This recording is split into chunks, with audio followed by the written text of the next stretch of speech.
Hi, Jamie. We are still waiting for confirmation of the extent of Gabriel's injury, but several newspapers are reporting it's going to be between 1 and 2 months. I mean, either way, that's going to rule him out of the game on Sunday. On the weekend, yeah. How big a blow is that for Arsenal, and how much of a boost is it for Tottenham? Oh, it's a massive blow for Arsenal. I mean, you've just basically shown Arsenal all their goals this season.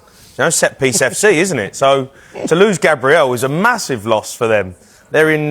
Look, he's been incredible. He can't get away from it. They've been the stalwarts of the Premier League so far, but we'll see what they're like without him. You know, look, there's a lot of injuries going around. Spurs have got injuries. We know that. That's a big injury for Arsenal. I think they've got injuries up front as well. I think they're going... I mean, Luke will probably tell me more, but I think they've got some struggling players up front as well who are not 100% fit. So, look, we'll see. Our away form going into the game is brilliant. Our home form's terrible, but, you know, that's a bad stat that we haven't won there in 15 years. To lose Gabriel is a massive loss for them. They're in... Look, he's been incredible. He can't get away from it. They've been the stalwarts of the Premier League so far, but we'll see what they're like without him. You know, look, there's a lot of injuries going around. Spurs have got injuries. We know that. That's a big injury for Arsenal. I think they've got injuries up front as well. I think they're going... I mean, Luke will probably tell me more, but I think they've got some struggling players up front as well who are not 100% fit. So, look, we'll see. Our away form going into the game is brilliant. Our home form's terrible, but, you know, that's a bad stat that we haven't won there in 15 years.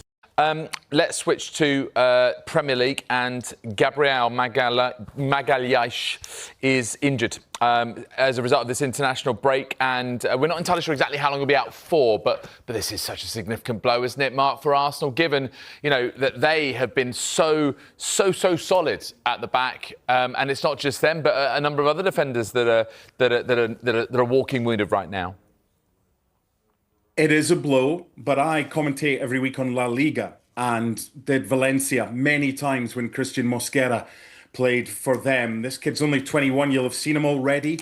He's come in and he's either partnered Saliba or he's partnered Gabriel when the other one has been injured. It will weaken Arsenal because Gabriel's one of the best centre-backs, but Mosquera, as Henry well knows, and you do as well, David, this kid could be one of the best in the world, and he's already a top player at 21. Stephen, go on and make your case. Granit Xhaka. He is a captain of old. He is on the pitch, he directs the tempo, he decides whether we take the drop in midfield pass or the long pass up the flanks. He tells everybody where to go. He's like another coach on the field. It's like an enormous training session, and he's in charge. And everything about where Sunderland are and the results they have in the league and continuing all the way to the end, that all those standards and those demands and that drive is set by him. And I think he's really showing you what a really good, top-quality captain can do to transform a team. So he must be. No, I think it's our time. And I think you've got to go back to the 28th of September when I got told by pretty much everyone that it was done. Liverpool had won the league. They were going to go to Crystal Palace. We were going to lose at St James's Park. The gap was going to be 8 points, and it was not going to happen. And we're now in a position where we're 4 points clear of Manchester City, 8 clear of Liverpool, which probably shows the beauty of the Premier League and how quickly football can change.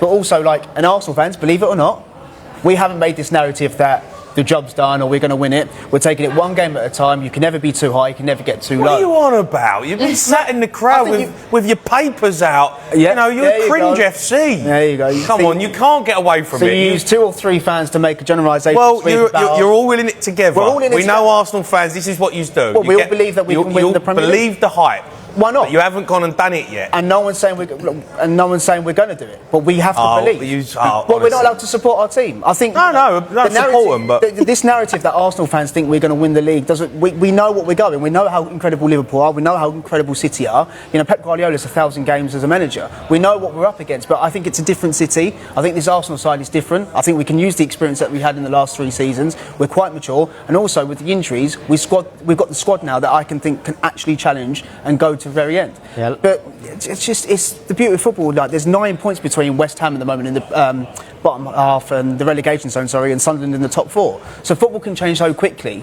But the fact that we're 4 points clear of Manchester City right now after 11 games, after the tough start we've had, I think it's our time.